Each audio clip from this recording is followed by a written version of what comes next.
Halo semuanya, welcome back again to my YouTube channel in investasi kripto hari ini. And then di video kali ini aku bakal coba membahas kembali update nasib dari Mockcoin, teman-teman. Salah satu meme coin kucing yang masih banyak berharap dari kalangan holdernya untuk harganya bisa meningkat. Kita akan bahas secara detailnya hari ini. Tapi sebelum lanjut, teman-teman, disclaimer on bahwa video ini murni untuk tujuan edukasi serta informasi dari data publik, dari data on-chain saja. Jadi saya bukan financial advisor.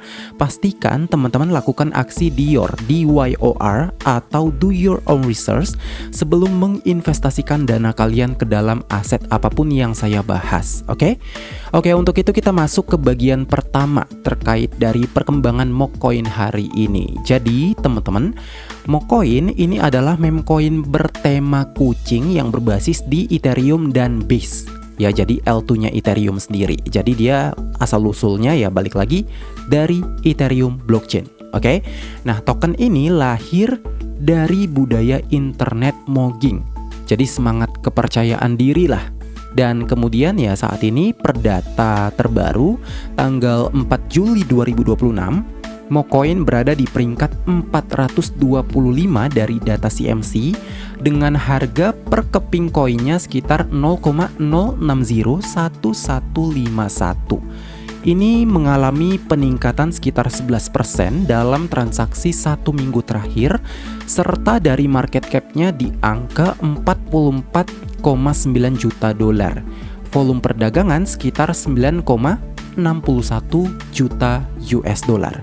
Serta kalau kita perhatikan dari full valuasinya, valuasi harga market tersebut itu sekitaran 48,43 juta US dollar.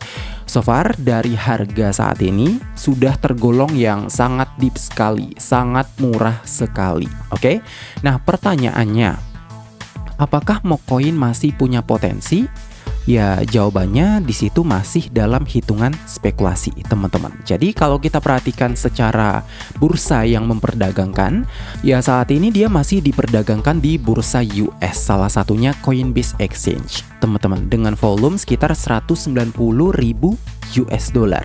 Yang tertingginya saat ini volumenya berdasarkan dari DEX, teman-teman, Uniswap V2 dengan Mockstrip WETH dan total volumenya 247.000 US dollar. So far, teman-teman, dari volume saat ini kalau kita akumulasi semuanya dari bursa, ya sekitaran angka 9,61 juta dolar. Apakah itu tergolong besar? Ini tergolong besar karena kalian bisa perhatikan harga valuasinya itu 48 juta dolar. Sementara volume perdagangan, artinya koin yang diperdagangkan di bursa seluruhnya, itu sekitar 9,61 juta dolar. Yang artinya 21% supply yang beredar secara keseluruhan itu sedang diperdagangkan di publik. Artinya investor masih punya minat pada market tersebut. Tapi ya balik lagi, karena saat ini kita sedang bear market, jadi bukan hanya Mock yang jatuh, tapi seluruh altcoin juga sedang jatuh-jatuhnya, seperti itu ya. Oke, kemudian kita masuk ke bagian kedua terkait dari data akumulasi besar para whale selama satu minggu terakhir. Apakah ada whales atau paus atau big fund yang sedang berspekulasi, yang sedang memasukkan uang mereka ke market dari meme coin Mock? Mari kita lihat secara data detailnya di sini.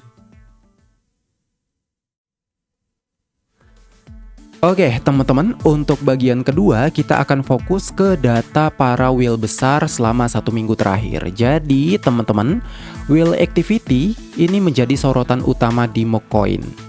Ya, dimana selama seminggu terakhir, data dari akhir Juni ke awal Juli 2026, ada indikasi dari akumulasi para whale besar, di mana beberapa wallet net inflow sekitar ratusan ribu dolar menandakan mereka sedang membeli di level discount ya. Jadi dari data on-chain juga di sini kalau kita perhatikan dari Messari, ini juga menunjukkan ada spekulatif buying dari para whale besar, di mana jumlahnya sekitaran data on-chain menunjukkan 10.000 hingga 100 juta token yang membuat peningkatan supply dari holding wallet mereka, teman-teman. Ya, ini klasik lah untuk meme coin, dimana whale masuk saat harganya itu udah rendah banget, sudah kayak depresi banget dan gak ada harapan. Kemudian mengurangi supply circulating, ya, sirkulasi supply-nya berkurang dan menciptakan potensi squeeze jika demand-nya tiba-tiba meningkat. Nah, top holder di sini banyak exchange wallet dan burn address, teman-teman, menguasai porsi besar dari supply dengan top 10, ya, top 10 alamat wallet yang ngehodl atau memegang lebih dari 55% supply. Nah, ini agak berbahaya sebenarnya. Jadi karena supply-nya terlalu besar, yang dipegang resikonya juga cukup besar, teman-teman. Namun ya bukan berarti tanpa resiko, teman-teman. Karena whale punya kekuatan, punya power untuk distribusi atau jual. Nah, sewaktu-waktu ketika mereka taking profit, ya tiba-tiba hancur langsung harganya, seperti itu. Itu yang kita waspadai. Jadi kalian bisa pantau langsung dari exchange inflow dan outflow sebagai sinyal dari target tersebut, teman-teman. Oke. Nah, kemudian kita masuk ke bagian ketiga, apakah ada whale yang jualan? Tadi kan whale akumulasi, ya, akumulasi besar-besaran hingga 100 juta mock token dari supply yang beredar. Ratusan juta lah mereka hodl saat ini. Dan kemudian selanjutnya bagian ketiga, apakah ada whale yang jualan? Tentunya jawabannya adalah ada, ya teman-teman. Jawabannya ya. Jadi ada aktivitas penjualan dari beberapa wallet para whales, tapi tidak dominan, teman-teman. Jadi beberapa laporan di sini menunjukkan dari Arkham juga. Ini salah satu tempat untuk riset kita, ya teman-teman, di mana beberapa laporan tersebut menunjukkan whale mendepositkan token Mocoin ke exchange seperti Bitget atau Coinbase. Ya, di mana token tersebut ada potensi profit taking, terutama setelah pump sebelumnya terjadi. Namun net inflow-nya ini cenderung mengakumulasi, ya, dari target periode terakhir dengan inflow yang cukup besar, cukup masif daripada outflow secara signifikan. Jadi contoh ada miliaran mock yang ditransfer ke checks tapi diimbangi dengan pembelian baru oleh para whale lain. Ya normal lah dari pasar yang volatile, ya teman-teman. Ada distribusi, kemudian ada buyer yang masuk seperti itu, ya. Jadi partial sambil akumulasi strategis. Nah, jumlah whale address atau holding besar ini fluktuatif tapi stabil di level rendah historis yang menandakan tidak ada panic selling secara massal. Nah, secara kesimpulannya, ya ini ada selling pressure yang sporadis tapi momentumnya dari akumulasi masih lebih kuat saat ini untuk saat ini, ya. Jadi pantau terus sentimen dari Arkham untuk melihat data real time-nya seperti itu, ya. Oke, kemudian kita masuk ke bagian terakhir, bagian keempat. Siapa saja yang sudah berinvestasi ke Mocoin dan nilainya itu berapa aja investasinya? Nah, kita akan lihat secara data lengkapnya di sini, teman-teman. Jadi, Mocoin saat ini itu secara majority itu didorong oleh komunitas retail, ya. Whale juga individunya masuk di situ, bukan institusi besar seperti BlackRock atau Vanguard. Nah, itu untuk mock in stock, teman-teman, bukan crypto mock. Jadi tidak ada pengumuman resmi bahwa VC atau institusi tradisional hodl posisi besar yang terverifikasi publik. Nah, yang paling menonjol ya lagi dan lagi kayak Canary Capital yang mengajukan S1 sama seperti PP kemarin, ya. Jadi dia mengajukan S1 untuk mock ETF pada November 2025 kemarin. Nah, ini langkah besar sebenarnya untuk tujuan para institusionalisasi tadi, di mana ETF itu akan hodl dari token mock langsung dan potensial dari tarik capital institusi yang terjadi, ya teman-teman. Jadi masih pending review, tapi ya semoga aja masih ada kesempatan untuk meme coin tersebut. Tapi saat ini untuk meme coin kayaknya nggak semua akan di approve, jadi butuh perjuangan panjang. Seperti kemarin aja Dogecoin juga perjuangannya cukup panjang, apalagi mau coin yang baru gitu, ya.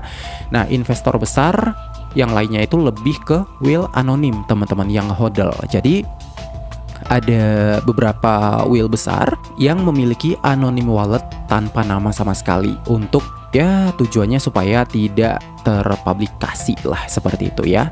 So, apakah secara transaksi saat ini Mocoin sudah oke? Ya jawabannya sih belum tentu, karena secara price action, teman-teman, Mock ini sudah broken, sudah jebol dari support sebelumnya, yang artinya seharusnya kita waspada, seharusnya. Karena secara transaksi dia sudah ngebroken support terendah terakhirnya di tahun 2024. Ya, jawabannya masih perlu waspada dan wanti-wanti. Karena harga naik seperti ini belum tentu akan ngepam tinggi juga. Jadi keputusan kalian yang sudah buy di harga bawah kemarin, ya itu keputusan masing-masing teman-teman. Tapi bagi saya pribadi, ya ini pribadi, bukan saran investasi sama sekali ya. Menurut saya sih kalau kita melihat transaksi seperti ini kita beli, yaitu risiko banget teman-teman. Harga sudah jatuh jauh banget, belum tentu itu sudah murah seperti itu kan. Jadi kita masih waspada. Nanti ya ada masanya untuk kita cari recovery, tapi tahun ini kayaknya masih agak berat ya. Jadi potensi recovery di bulan Juli so far oke, tapi nanti di antara Agustus menuju September kita wanti-wanti lagi, ada koreksi lagi, dan ya kita memutuskan untuk tahan dulu ya, secara perlahan kita tahan dulu. Oke, untuk itu secara kesimpulan Mocoin saat ini tetap menarik sebagai meme coin dengan komunitas yang kuat dan potensi ETF mereka yang bisa jadi game changer. Jadi hari ini ada momentum positif dari para whale yang mengakumulasi, serta ada selling pressure juga dari para whale kecil-kecilan. Namun investor besar utamanya dari whale individu dan prospek institusi via Canary Capital masih ada teman-teman. Tapi ingat, tanpa utilitas kuat, harga sangat bergantung pada hype-nya saja. Kalau nggak ada hype ya nggak kemana-mana nih harga dari Mocoin sendiri. Oke? So jadi tetap balik lagi ya teman-teman, disclaimer on bahwa video ini murni untuk tujuan edukasi dan dari data publik saja, bukan saran investasi, bukan saran jual dan beli. Keputusan semuanya tergantung ke tangan kalian masing-masing. Kripto semuanya penuh resiko yang luar biasa. Harga bisa naik, bisa turun drastis juga. Jadi pastikan teman-teman lakukan aksi dior di dalam marketnya sebelum menginvestasikan dana kalian ke dalam aset apapun yang saya bahas. Oke? Jadi mungkin sampai sini saja dulu pembahasannya. Terima kasih buat teman-teman semua yang sudah pantengin video ini sampai selesai. Sampai jumpa di video berikutnya.